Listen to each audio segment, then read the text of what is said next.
കഴിക്കാൻ പറ്റിയ നല്ല ഉഗ്രൻ ഒരു മോരുകറിയുടെ റെസിപ്പി നോക്കിയാലോ? ഉണ്ടാക്കാനും വളരെ എളുപ്പമാണ്. ഇതുപോലെ ഉണ്ടാക്കിയാൽ ഈ ഒരു കറി മാത്രം മതി, വയറ് നിറയെ ചോണ്ടു പോകും. അത്രയ്ക്ക് ടേസ്റ്റ് ആണ്. അപ്പൊ ഇതെങ്ങനെ ഉണ്ടാക്കണേ നോക്കാം. വീഡിയോ ഒന്ന് സ്കിപ്പ് ചെയ്യാതെ കണ്ടേക്കണേ.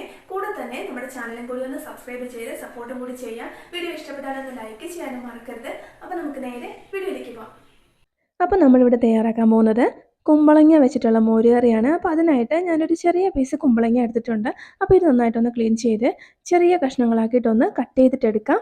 ഇതുപോലെ ഒന്ന് കട്ട് ചെയ്തെടുത്തിട്ട് നമുക്കിത് ഒന്ന് വേവിക്കാനായിട്ട് വെക്കാം. അപ്പോൾ അതിനായിട്ട് ഞാൻ എന്താ ഒരു മൺചട്ടിയിലേക്ക് ഒന്ന് ഇട്ട് കൊടുക്കുവാണ്.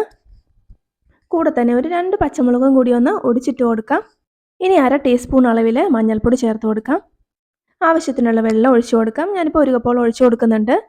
ഇനി 1 ടീസ്പൂൺ നിറയെ ഉപ്പും കൂടി ചേർത്ത് കൊടുത്ത് നന്നായിട്ടൊന്ന് ഇളക്കിയ ശേഷം നമുക്കിതൊന്ന് ഫ്ലെയിം ഓൺ ചെയ്ത് വെച്ച് കൊടുക്കാം.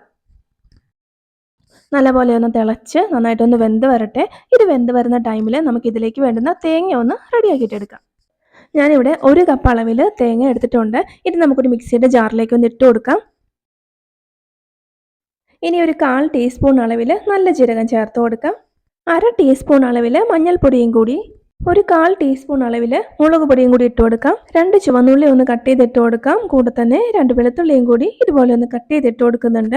ഒരു വലിയ പച്ചമുളക് ഒന്ന് സ്ലൈസ് ചെയ്തിട്ട് കൊടുത്തു. കുറച്ച് കറിവേപ്പിലയും കൂടി ഇട്ട് കൊടുക്കാം. ഇനി ആവശ്യത്തിനുള്ള വെള്ളവും കൂടി ഒഴിച്ച് നല്ല ഫൈനായിട്ടൊന്ന് അരച്ചെടുത്ത് മാറ്റി വയ്ക്കാം. ഈ ഒരു ടൈമിൽ തന്നെ നമ്മുടെ കുമ്പളങ്ങയൊക്കെ നന്നായിട്ട് നല്ല സോഫ്റ്റായിട്ട് വെന്ത് വന്നിട്ടുണ്ട്. ഇത് മതി. ഇനി നമുക്ക് ബാക്കി കാര്യങ്ങളും കൂടി ചെയ്തെടുക്കാം.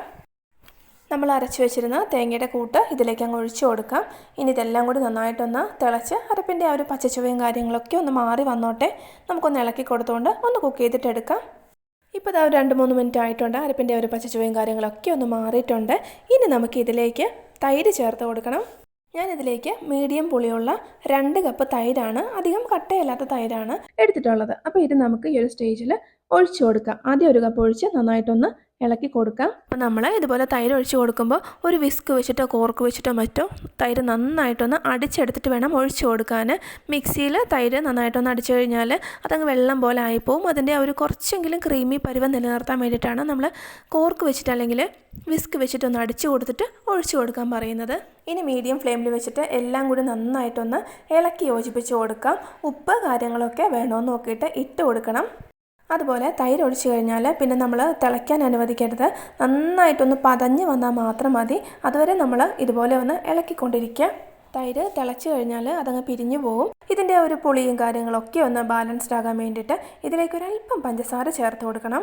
പഞ്ചസാരയും കൂടി ചേർത്ത് നന്നായിട്ടൊന്ന് ഇളക്കി കൊടുക്കുക. നല്ല ടേസ്റ്റാണ് ഇതുപോലെ ചെയ്താൽ. പഞ്ചസാര ഇടാൻ താല്പര്യമില്ല എന്നുണ്ടെങ്കിൽ അത് സ്കിപ്പ് ചെയ്തേക്കാം. നന്നായിട്ടൊന്ന് പതഞ്ഞ് വന്നിട്ടുണ്ട്. ഇനി നമുക്ക് ഫ്ലെയിം ഓഫ് ചെയ്യാം. എന്നിട്ടിത് സ്റ്റൗവിൽ നിന്ന് മാറ്റി വയ്ക്കാം. ഇനി ഇതിലേക്ക് നമുക്കൊന്ന് താളിച്ചും കൂടി ഇടണം. അപ്പോൾ അതിനായിട്ട് ചെറിയൊരു ചട്ടി ഒന്ന് ചൂടായിട്ടുണ്ട്. കുറച്ച് വെളിച്ചെണ്ണ ഒഴിച്ചു കൊടുത്തു.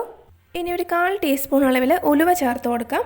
ഉലുവ നന്നായിട്ടൊന്ന് പൊട്ടിയ ശേഷം 1/2 ടീസ്പൂൺ അളവിൽ കടുക് ചേർത്ത് കൊടുക്കാം. കടുകൊക്കെ പൊട്ടിയ ശേഷം ഒരു 4-5 വറ്റൽമുളകും കൂടി ചേർത്ത് കൊടുക്കുന്നുണ്ട്. വറ്റൽമുളകൊക്കെ ഒന്ന് മൊരിഞ്ഞ് വരുമ്പോൾ 2 ചെറിയുള്ളിയും കൂടി കട്ട് ചെയ്ത് ഇട്ട് കൊടുക്കാം. എല്ലാം കൂടി നന്നായിട്ടൊന്ന് മൂത്ത് വരട്ടെ. എന്നിട്ട് നമുക്കിതിലേക്ക് കുറച്ച് കറിവേപ്പില ചേർത്ത് കൊടുക്കാം. ഇനി ഇതിൻ്റെ ഫ്ലെയിം ഒന്ന് ഓഫ് ചെയ്ത ശേഷം ഇതിലേക്ക് ഒരു 1/4 ടീസ്പൂൺ അളവിൽ മഞ്ഞൾപ്പൊടി ചേർത്ത് കൊടുക്കാം. ഫ്ലെയിം ഓഫ് ചെയ്ത ശേഷം പൊടിയിട്ടാൽ അത് പെട്ടെന്ന് കരിഞ്ഞൊന്നും പോവില്ല. ആ ഒരു ചൂടിൽ പൊടി ഒന്ന് ഇളക്കി കൊടുക്കാം. ഇനി ഇത് നമുക്ക് നമ്മളുടെ കറിയിലേക്ക് അങ്ങ് ഒഴിച്ചു കൊടുക്കാം.